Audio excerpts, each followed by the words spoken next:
Selamat sejahtera semua. So, Puan Farah, I will introduce you, and then if there are any questions, is it okay for me to interrupt you while you're presenting, or would you like to wait till the end for any questions? It doesn't matter, you can interrupt. So it's okay to interrupt you, right? Okay, cool. Kalau my train derail, you kena tolong tarik. Sorry? You know, if my train of thoughts, my train derail, you kena tolong Okay. tarik. I will do my best as a moderator for today's session. Don't worry.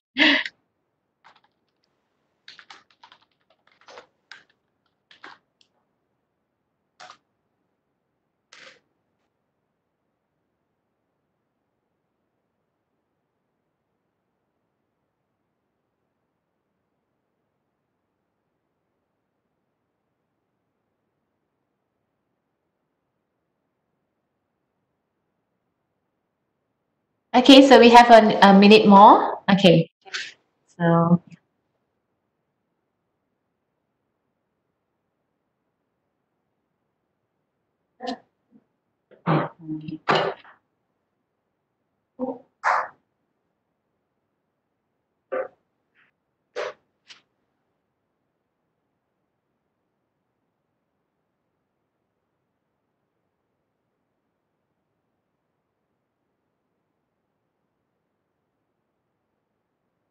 So Puan Farah, you're ready, yeah?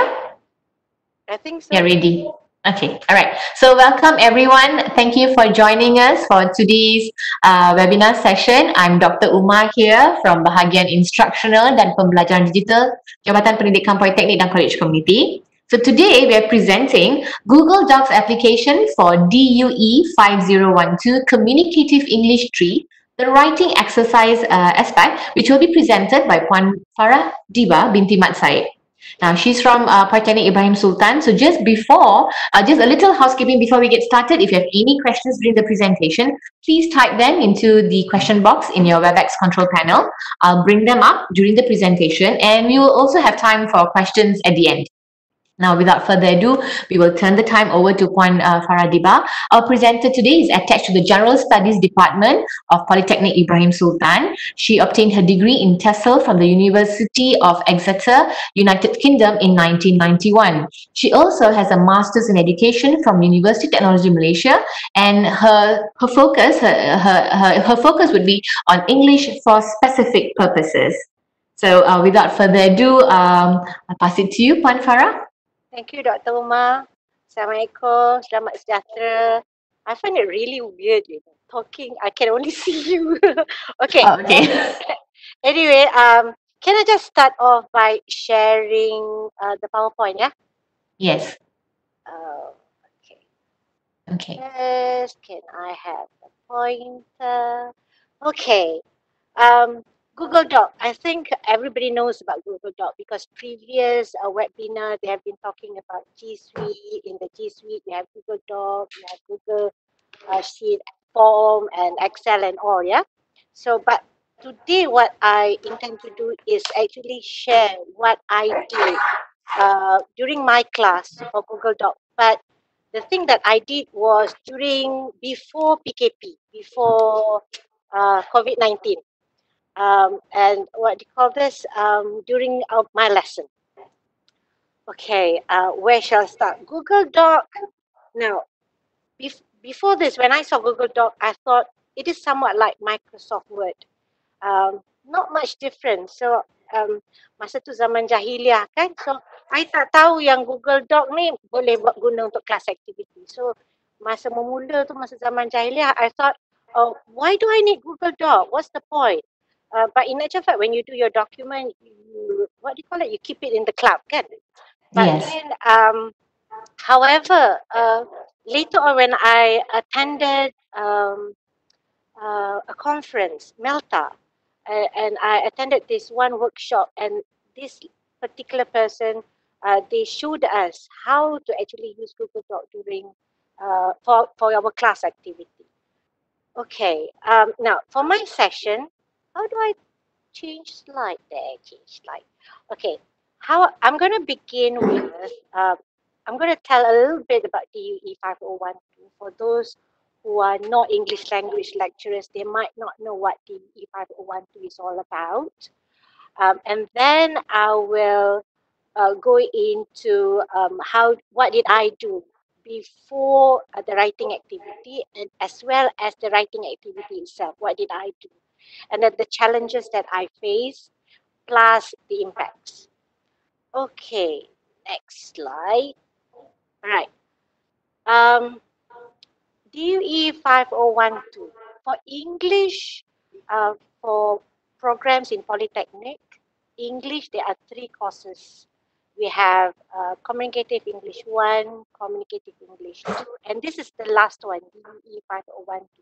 In fact, DUE5012 is old syllabus. The new one is DUE50032. But because I'm going to share the experience I had with my students, that's why it's DUE5012 still. Okay. Now, for Communicative English 2, there are 2 topics that we have to cover.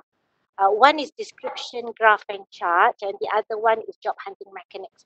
So for Google Doc activity, I use it for this particular topic, description, graph, and chart. Now, under description, graph, and chart, students have to describe information in graphs and charts, as well as carry out a mini project. Now, for the mini project, the assessment is presentation, which is worth 30%. Now, for the presentation, just now I cakap nak 2 language kan, lepas tu dah terlupa nak 2 languages. Now, for presentation, how do we evaluate the students? These are the aspects that we look into. Present and elaborate graph and charts, analysis, organization of their presentation, language aspect, of course, the format, visual aids, and delivery manner. But my main concern when I carried out the activity with students using Google Doc was these 3. Present an elaborate graph and charts, analysis, organization, and language. That is why I really like my students to write out their text script first, at least part of it, not the whole thing of it, so that they understand how to present. Okay, now what did I do? But in order to do this writing activity, you cannot go straight into it. You need to give some input to the student. Yeah. So what I did was, now when you use Google Doc, it can be a collaborative activity. It can be an interactive activity. So actually, this particular activity is a bit of both. So before the actual activity, I have to group my students. So they will be put into groups, either groups of 2 or groups of 3. Because 4 or 5 you will have passengers. So usually my students will be put into groups of 2 or 3. Now, previously, most of the time my students are fashion students from JRKV, and how do I group them based on their last semester project? However, for JRKV students, they do their last semester project individually, not as in group. So the way I group them is according to the type of project they carry out. For example, fashion students, what kind of clothes would they be making? There are 4 types: workwear, casual wear, red carpet, and sportswear. So I group them according to the types of attire that they have chosen. Okay. But for mechanical engineering students, that's easier, because when it comes to final semester project, they are usually in groups. Okay, now during my time, how did I group them? Because face to face, I did it in class.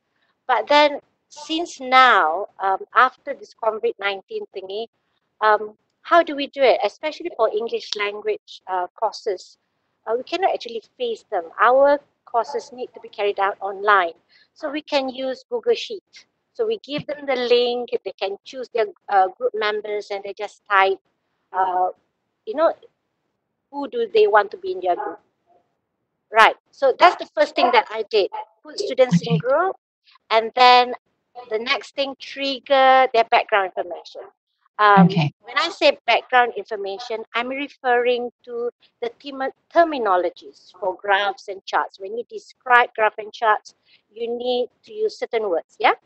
And then, of course, phrases. When you present, how do you introduce yourself? How do you start your presentation? How do you change topic? So there are certain phrases to be used. So uh, this is this is what I have to do. So in class, we did a brainstorming. I just call out name based on the notes that they have, so they would give me the answers. But now, how can we do it? We can play game with them when it comes to brainstorming. We can use Kahoot, we can use Padlet, we can use Mentimeter. I've just learned about this actually, to be honest with you. And I like this Mentimeter thingy. It's really interesting, but the whole lot of it is actually interesting. Um, then you also need to give them samples, some sample of the script, so they could actually refer to it. So when I did it, I upload the sample into CDOS, and I also discuss. Once I've uploaded, students need to download, and then we discuss it in class. But then I suppose when next semester starts, we cannot do that. But I can still upload it in CDOS, the sample. And then maybe I can use Microsoft Team or Google Meet to discuss with students, or even Padlet. They can actually, what do you call this? Type their opinion, whatever they think of it on Padlet. Okay. Oh, where is it? Okay. Now, to do the writing activity, what do we need? So I use laptop and of course my handphone. The laptop is for. Am I too loud? No, you're good. But I would appreciate it if you could just speak a little bit louder. Ooh, it's soft, is it? I thought it's loud enough. Now it's loud. Yes, we need the suara cikgu now. Oh, so I need to pretend as if my 40 students are in front of me. Yes, yes, Okay, yes. okay, right.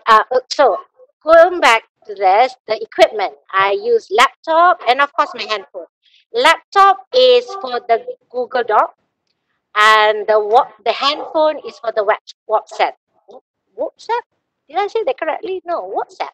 WhatsApp. Yeah, what's Okay. up? And of course the internet. Yeah. Why, you might be wondering, if you use Google Doc, why do I need WhatsApp for? Because sometimes students do not go in. Later on, you'll see the challenges. Yeah, students don't go in, or they go in but they did not type anything. So the WhatsApp is my tool to net them actually. And I will say, hello, where are you? Hello, start typing. That's what I did. And of course, internet access is pretty important. When I did it with my student, what I did was I put them, they did not have to come to class. So I asked them to sit in PIS. We have a few hotspot for Wi-Fi. So I sent them to CDEC. That's one of the hotspots, because CDEC is a nice place in PIS because they have this place where they can charge the laptop, there are fans there, and they can actually sit and do work. So that is the nice place. But there was one semester when students were at home and we still did this. PIS ada banyak experience, Polytechnic tutup. If you can remember, kan ada masa tu ada toxic air. So Polytechnic was closed. But we still had class online, you see. So, and my students complained at that time, no internet in their kampung. So I said, okay, it doesn't matter. You go to KFC, Starbucks, McDonald's, use their Wi-Fi. So my students did that actually. Okay, and of course you must have Gmail address. Now, actually, for me, because I'm a Japanese at that time, kan, so I told my students they need to share the document. So I gave them my Gmail address. So they type the Gmail address. But in actual fact, they can just merely give the link, kan.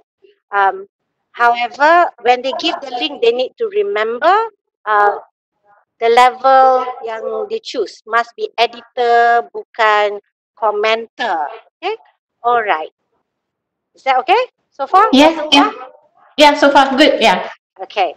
Now, However, when I did this, the first time I did it with my students, they don't seem to know about Google Doc and do Oh. not know how to do it. So I need to explain. But what I did was, the first time I did it, I just called the ketua of each group to come to my table, and I showed them how to do it. In fact, the first time I did it, I actually create the document for each group. The first time, tapi after that, no more. Usually, the lesson I had with them for writing activity is about 2 hours. This does not include the pre-activity. Writing activity alone, I took the 2 hours session. I spent 2 hours with them. Okay, so with them, I would show them where you can find the Google Doc. So usually, I like to use this dot thingy where I can find the Google Doc. Actually, you can find Google Doc from the Google Drive itself. Am I right? Dr. Uma is so quiet. Am I right? Oh yeah. Okay, sorry. I don't want to interrupt your flow, but yes, there's this grid where you can actually get access to all the apps in No, it's called grid. yeah, in Google. It's called grid. Okay, it's Grid, not yeah. dot. Okay. Yeah. You can tell that I am not really good. No, it's okay. It's okay. Okay. Now, once Right. they have created their document, once they click and they have this Google Doc document, you need to ask them to give a title to their document. Now, when they give title, initially, the first time I did it, I asked them to type the name of the course, which was a mistake actually. I've learned from my lesson, it is best to write the name of the ketua rather than the name of the course. Because later on, Okay. when you look at everybody's work, you know which document belong to which student. It's easier for Right. you later on when you want to nag in the WhatsApp or you want to call out and ask them to do something. Yeah. Right. That's why when it comes to the title, it's up to your creativity. But I would prefer students the name of the ketua, the captain of the group. And then here is Okay. where they share the document. Yeah. Right. Of course, like I said earlier, you can either give the link or what I did, because I didn't know much at that time, so I asked them to type my Gmail. So that's what Yeah. they did. All right. Okay. Now, this is an example. This is in my Google Drive, so you can see a lot of my students' work here. Even the questionnaires are here, actually.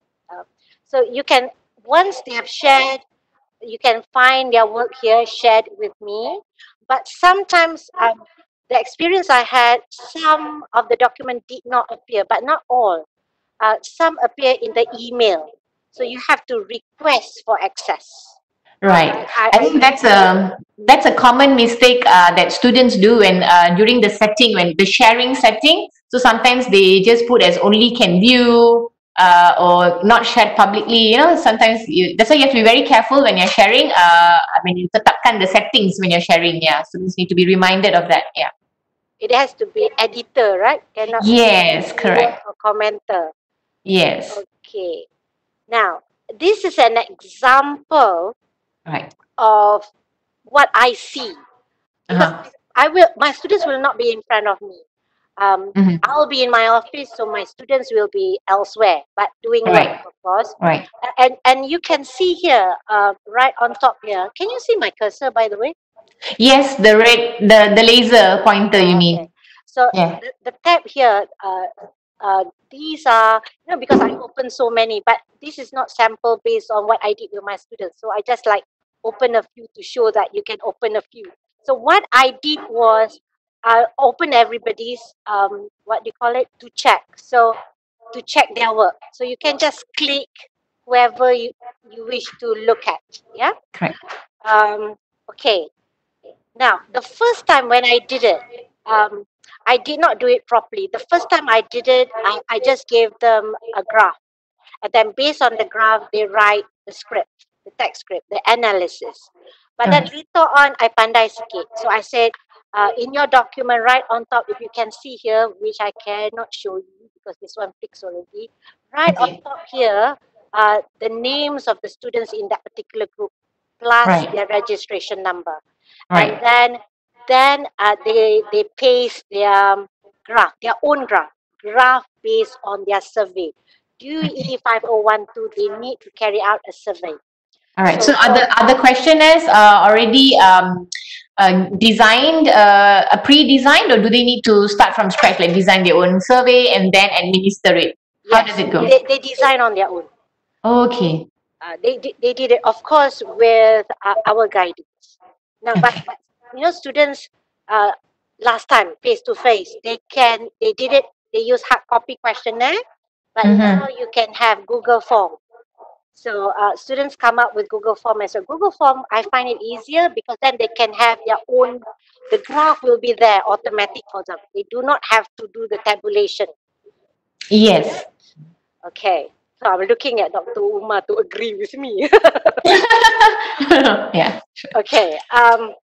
Now, now when I did this, what they did was, okay, what I did when they start, I determine the color, the color of the cursor, because I Okay. told my students when they type their work, they cannot use red, purple, and pink, because those will be mine. If I want to type my view, then they will know automatically if it's purple, pink, or red, that's me. So they know that I am typing. Okay. So does purple, pink, does it mean different, or that No, means no, you've no. edited it? It doesn't mean anything.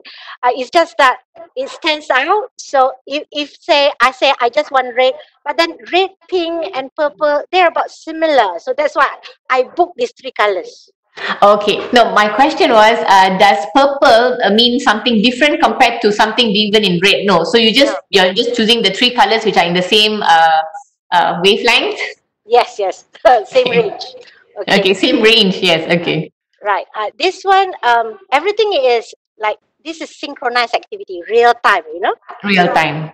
and then okay, but the mistake I made initially was I tend to when I look at this, I tend to correct every mistake that they made. Which for this particular exercise, I should not be doing that. I should not. In actual fact, we should guide. So what I did was after I've learned my lesson second semester and third semester tu, different semester. So what I did was I highlight, lepas tu Mm-hmm. I just type, I said, this is wrong, please correct this. Then or expression ni is not correct. Why don't you look at note, which note, and then correct this, please. You guide, you facilitate. So then they Okay. rectify. I think that is much better. They will learn rather than you correct everything and they will not realize their mistake. Yeah. So you let them do the thinking, meaning. Correct. Yes. Yeah. Okay. And then, but of course, with 2 hours, you cannot have everything done. They cannot complete everything. So 2 hours in actual fact is not enough.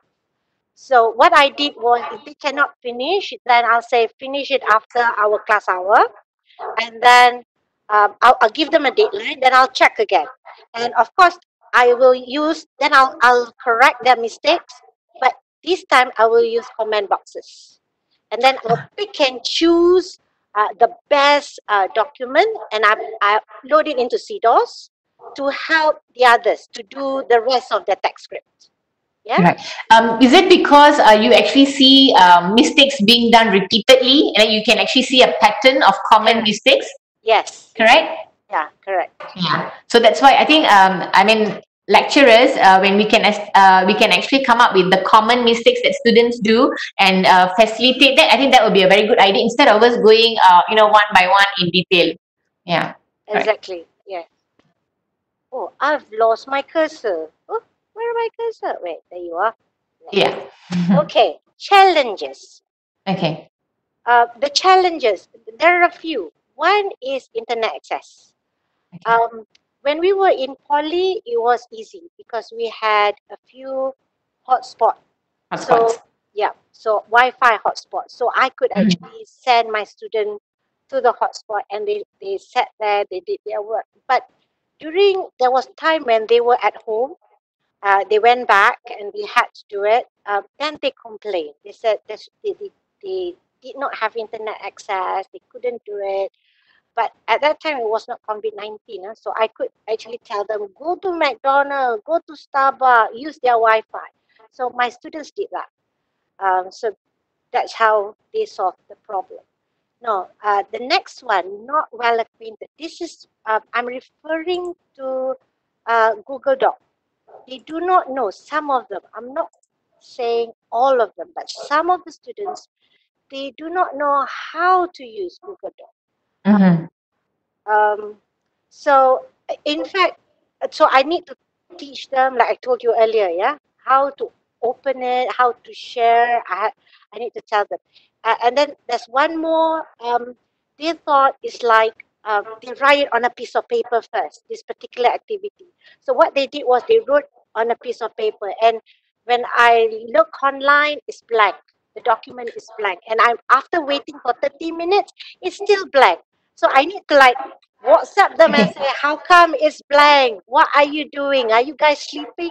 And then they responded through the WhatsApp, using WhatsApp, saying that, wait one, we are writing fast. So I need to Okay. tell them, don't write on paper. Just straight away type, but they are very conscious. So that's why they write. But then you need to like cajole them, persuade them to type straight away using Google Docs. Yeah. I think maybe I think from what I read before, maybe students are not they do not know that you can actually edit, you can collaboratively work and different. Maybe they do not see the advantages yet of working collaboratively on a document. I think this takes they need to understand that it's actually a collaborative document, and different people can put in the input, and you can actually erase it. It's okay to make mistakes. Yes, exactly. Yeah, so they want a perfect camera ready paper.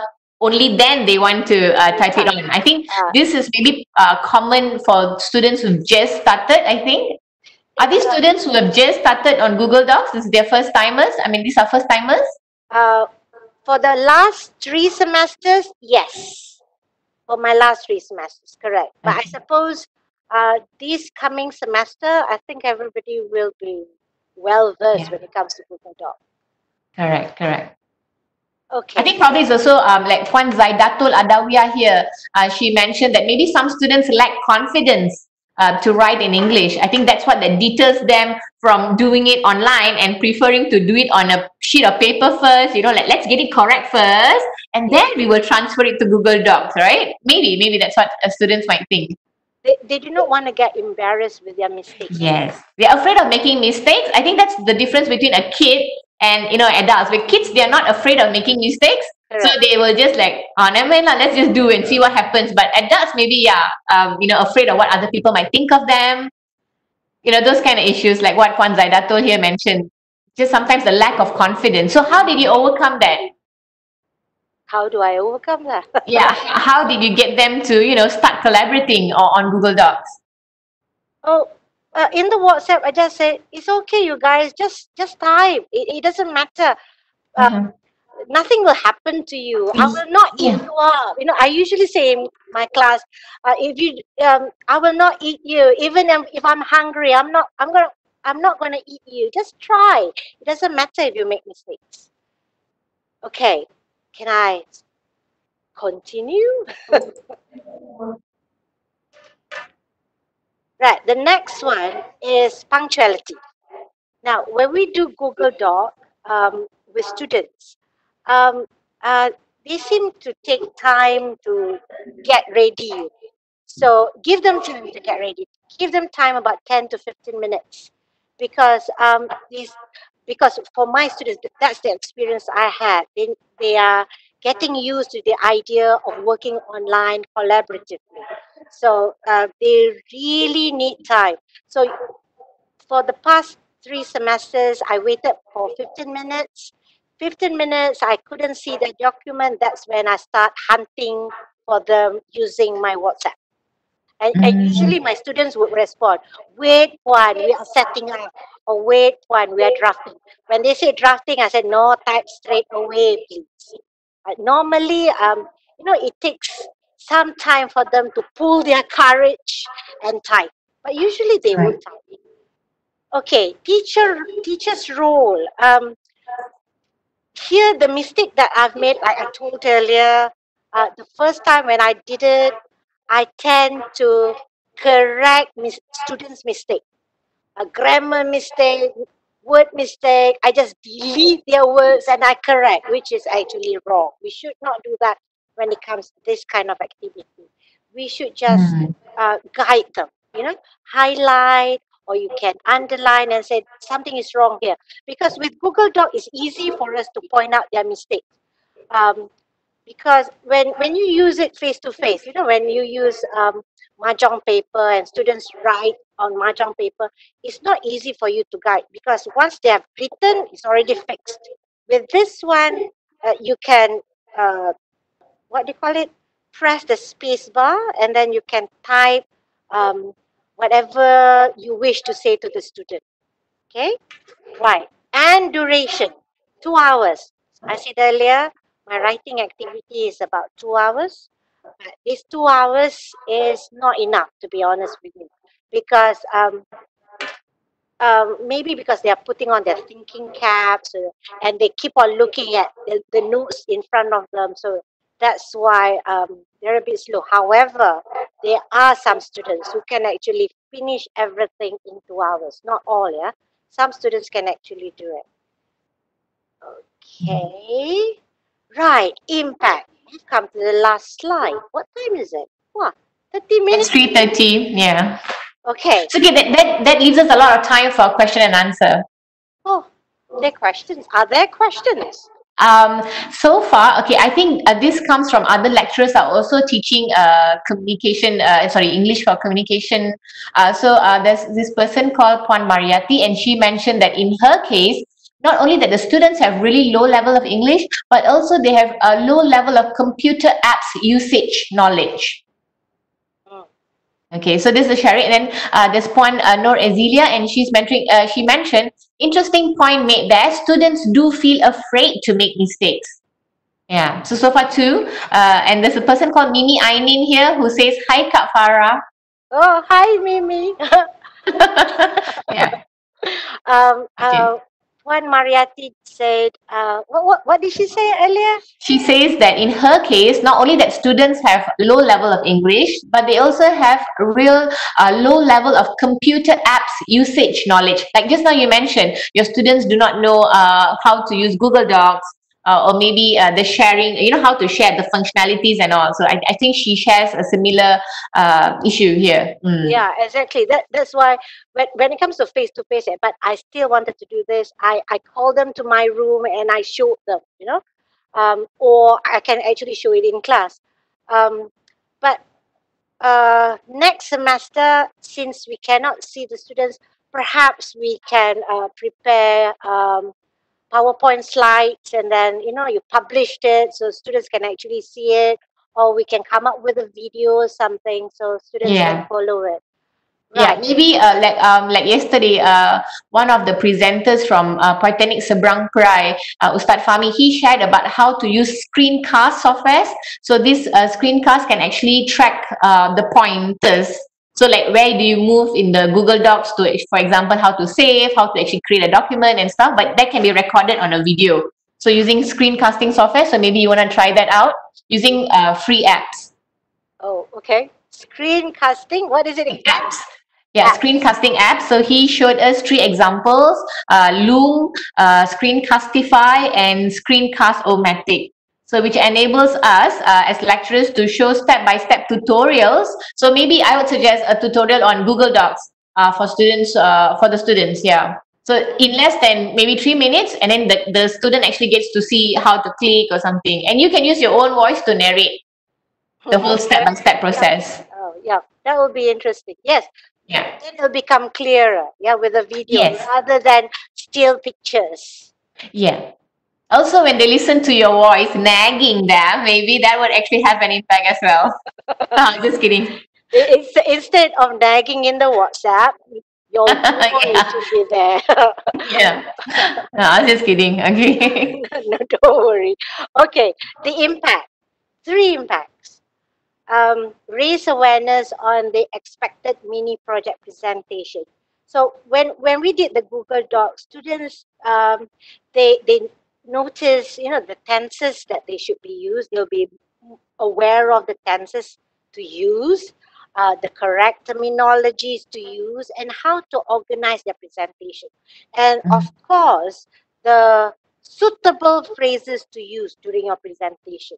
When you want to pass your presentation from one person to another person, what's the How do you most do that? phrase to use? Okay. Impressive presentation. This is actually important, especially for me, because when you want to evaluate students' presentation, yeah, sometimes it can be a sorry, it can be a bore. You fall asleep if students do not do it well, and then you can get angry as well. So once I've done this and the student did it nicely, well, not perfect, but it's okay. When you listen, you are impressed with the student's presentation. It's better for you as well, and it's a different teaching style. It is not same thing all the time. So it's like you uh, different style. Can't think of a word to use now. That's okay. So we Okay. have Puan Marina Abu Bakar here. She has mentioned that maybe to reduce the stress of making mistakes, instead of using red color, which is normally associated with errors, the lecturer can use other colors and maybe the different colored pens, which can refer to different types of mistakes. Maybe Yes, like a color coded, like I think what she means is like a color coded, a color coding that we establish with our students. I think that's what she might be suggesting. okay. Thank you, Marina Abu Bakar from Yes. Polytechnic Melaka.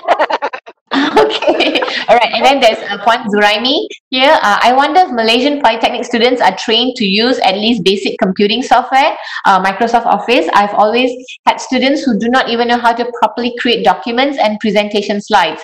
It has to take me putting some effort to actually teach them how to use certain features in Word and PowerPoint.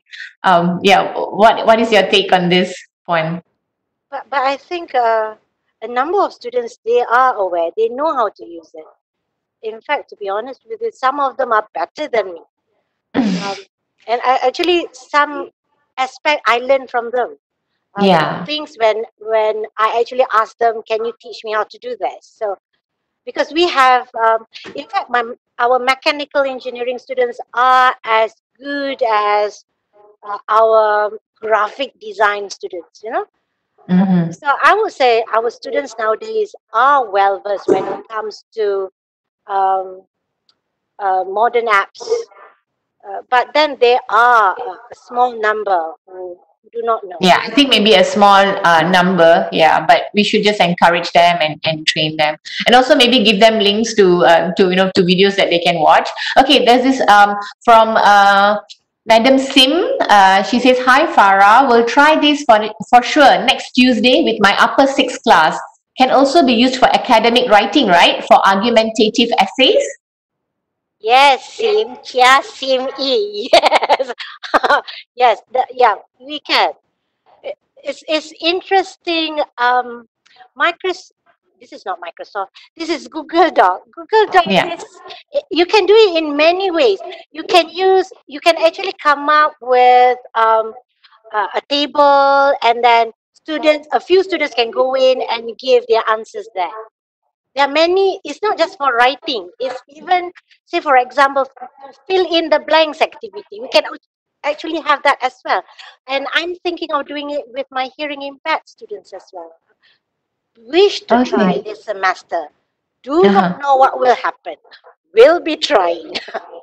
Okay, so Gayatri Kandaya mentions that perhaps to eliminate the anxiety among low proficiency students, pre-writing strategies like brainstorming, outlining, and mind mapping could help before the stage of writing in Google Docs. Yeah. What's your take on this, Puan Farah? Yeah, I mentioned it earlier. If you remember my slides earlier, you need to have that pre-activity, Right. whereby you do the brainstorming, and I give them sample to look at the genre. How do you start when it comes to opening? What elements must be in the opening? You must have that before you do the writing. True, Okay. I agree with that. Correct. Okay. All right. So, dear participants, please, we have 20 minutes more for Q&A. So please leave your messages on the chat so that we can have a more interactive discussion with Puan Farah here, who's so experienced in her field. Yeah. So I don't see any more questions. Not Hmm. not experienced with apps. No, I mean your teaching experience, of course. I mean you've been teaching English for so long, so yeah, you have got so much of experience. So, Puan Farah, is there anything else that you'd like to add? No. Okay, all right. All right. So let's see if there are any other questions. One thing I learned or I discovered when it comes to Right. all these apps, because there's so many apps nowadays. My colleague Azealia, yeah, she pointed out a few apps. In fact, those in JPA PIS, they have a lot of apps they are using now. In fact, when I learn from them, I keep a book step by step how to use it. And then if you forget how to use it, you can always refer to YouTube. If your colleague is not around, you can refer to YouTube, and the YouTube can actually teach you. But if your colleagues are Actually around, is so Azealia is from PIS and she's one of my participants for the flipped classroom workshops that I conduct, and she's a very enthusiastic lecturer because after learning how to organize her lessons through flipped classroom, she has integrated different applications to plan her lessons. So I remember in her lesson plans there were these Jamboard, which is also available in Google. It's like a whiteboard. So she actually is going to use that for her teaching and learning. Okay, there's a question. Okay, Puan Marina Abu Bakar here. She wants to know which apps would you consider user friendly for those who are not IT savvy? Hmm. Google Okay. Doc. Google Docs. Okay. Google Doc is very easy. Right. So it's not a steep learning curve, right? Okay. So Dr. Zainal Azhar here. Are we ready to teach English totally online without a blended scenario? Are we ready for to teach English totally online? Totally online. Um, I'm not sure online, but you can, if you say totally online, you can still use Live teaching, Microsoft yes. Teams. Yeah, there are Yes. lots of apps which you can go face to face with the students. Um, my colleague during MCO, one of my colleagues, Dr. Prasanna, when she Yes. teach her degree students, she used various kind of apps, and she's having wonderful time. And I suppose it's high time we start. But does Yeah. that mean we're going to lose our job? No, right? No, no, you're just gonna make it fun. Fun Yeah. learning. Okay. There's from Bobby Chu. Thank you, Puan Farah. Will try to implement Google Doc in my DUE5012 class. And Bobby Chu is from PMM, and he's the coordinator. I'm not sure if it's a he or a she. Bobby is a It's a he. he. Bobby is a It's a he. he. Sorry. Yeah. Oh, yeah. Bobby, of course. What was I thinking of? Okay. So Bobby Chu from PMM. He's the DUE5012 coordinator. So he'll be trying to implement Google Doc in his classes. Yeah. So. Okay. Hi, So, Bobby. Puan, you mentioned just now on Mentimeter. So, believe it or not, just now I had a session where I presented fully on Mentimeter. So, yeah, it was an eye-opening thing experience for me because I didn't use PowerPoint at all for that presentation. So, could you share? Just now you mentioned that you just found out about Mentimeter. So, how have you been using it in your class? I have not. Okay, but I you just get to know. discovered it. I get to know Mentimeter through Azealia, through Okay, Dr. Prasanna, because they have used right, it. But right. I have not tried it with my students.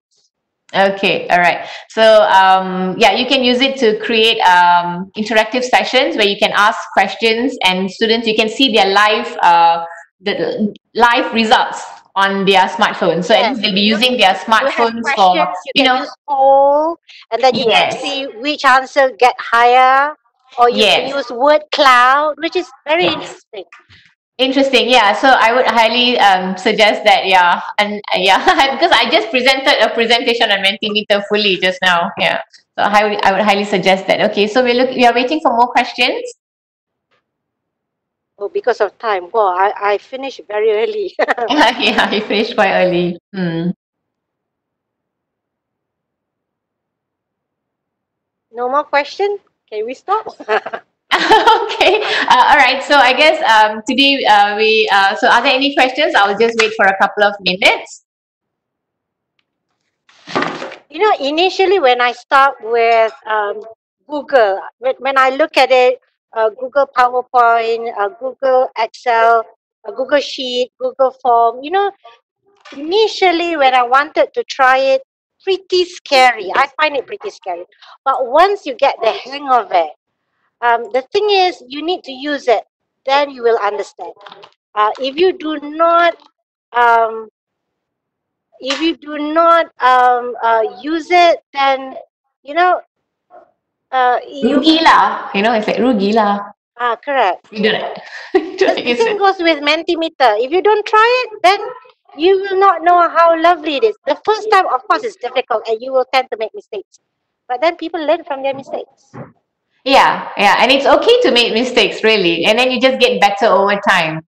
Okay. That is. Okay, Puan, maybe a question from me. About collaborative, you mentioned about collaborative writing on Google Docs. Have you tried doing it on wikis? Have you heard of wikis? No.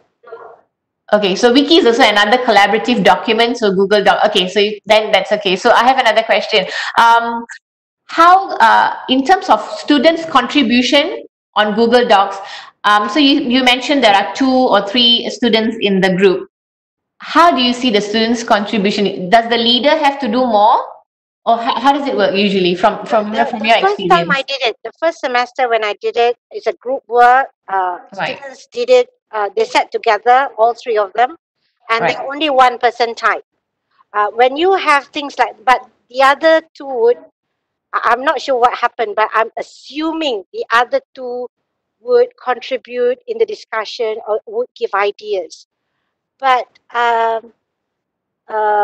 the following semester, when I did it again, I assigned students. So say student A, you do the opening part, and then student B, you have to look into the analysis, perhaps, which part of the analysis, and then student C, which part, so you delegate the task. Then you see all 3 students typing. So, but then they cannot use one laptop. They will be, each one of them need to have their own laptop. okay. Is that an issue? Is that okay for students, each of them to have their own device to actually collaborate? Are they okay with it, or do you face any challenges in that? They don't seem to complain. And they did their work, and I could see them typing. Yeah, I don't see. I'm not sure whether they did not say anything. They did not complain because they're scared of me. I'm not sure, but everything seems to be okay. Okay. So now we have a question here from Dr. Parameshwari Shanmugam. Thank you for sharing on how to use Google Docs for mini project presentation. Could you please suggest one platform for us to conduct mock job interview? I think Azealia also will be able to. Azealia, you may also share. Azealia? Yeah, because she's also one of the participants. Yes, but Puan Farah, how would you conduct this mock job interview if you were to do it online? When the MCO started, March 17, yeah? March 18, everything closed. Students have gone back. Right. At that time, I couldn't finish my mock interview. Right. So what I did for my mock interview, I used WhatsApp, video call. I called students using WhatsApp. But because at that time, it didn't occur to me that you can use Google Meet or Google Hangout. And at that time, I didn't know anything about Microsoft Teams. I didn't know anything else except for WhatsApp. So I got students to video call me. Azealia is saying maybe at that point of time, at that point of time, I think we wanted to conduct the mock job and we wanted to get the assessment done. So if it works that way, then it's okay. So earlier today, I actually shared about an app called Flipgrid, And Flipgrid allows the students to actually create video as short as 5 seconds to 10 minutes, and they can actually, pretend and do a mock job interview. And this is also suggested by Dr. Prasanna, who mentioned that she would use Flipgrid to conduct mock job interviews. So I hope that answers your question, Dr. Parames. Yeah, okay. So another question from Dr. Zalan Ashar. If you use Flipgrid, if students come up with video, Right. you cannot actually ask